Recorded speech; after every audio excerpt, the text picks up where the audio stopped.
Hello, गोड़ लागतनी, प्रणाम करतनी। आप सब कैसन बानी यार, जरूर बताइब जा। हमारा तबीयत अभी अच्छा नहीं भइल। अभी सर्दी जुकाम बहुत ही ज़्यादा बढ़ गइल बा। तो आज हम फिर से जनेऊ गीत उपस्थित लेके बानी, जो कि बड़ा ही अच्छा बा और पारंपरिक गीत ह। सुनी जा जरूर और ज़्यादा से ज़्यादा लाइक करी जा, सब्सक्राइब करी जा। और चैनल पर बानी जा नया तो सब्सक्राइब करी जा और शेयर करी जा और कमेंट में ज़रूर बताई जा कि कैसन बा। तो सुनी जा जनेऊ गीत, बड़ी अच्छा लगी।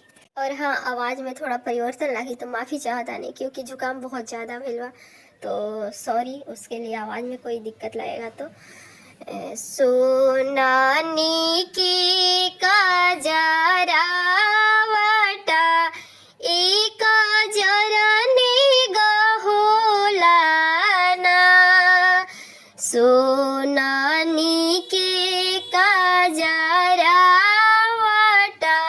एक जरनी गहुलाना। काजर फारेली सीता फुआ एक जरने ग मांगेली हो। काजर पारेली रीता फुआ एक जरने ग मांगेली हो।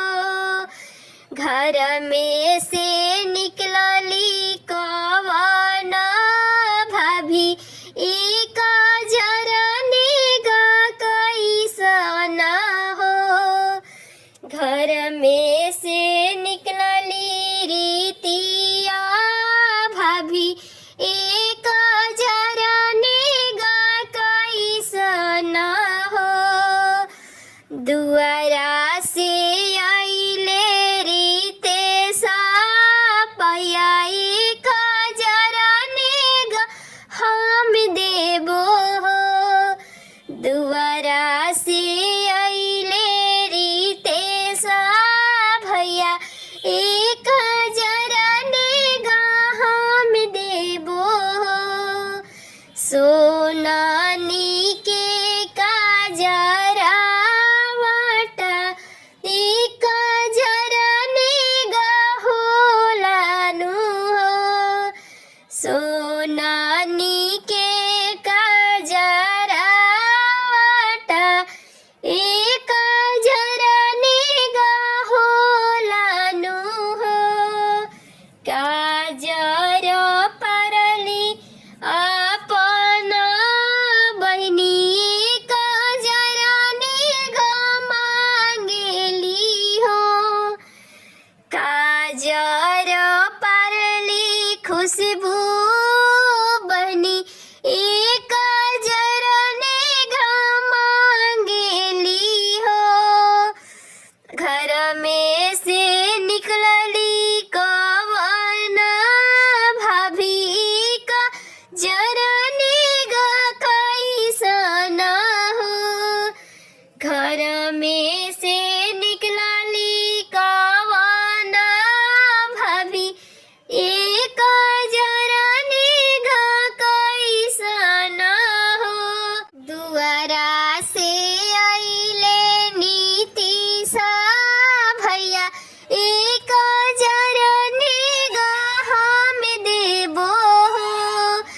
गरजी के बुलले बिटुआ बरुआ एक जरने गा हम देबो हो। गरजी के बोलले बिटुआ बरुआ एक जरने गा हम देबो हो। सोनानी के काजरावटा एक जरने गहुलानु हो। सोनानी के काजरावटा एक जरने गहुलानु हो। काजर परली प्रीतिया बहिनी का जरने ग मांगेली हो। काजर परली मीठिया बहिनी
देबो हो।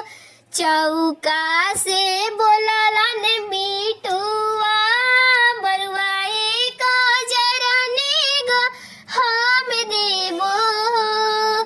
गरजी के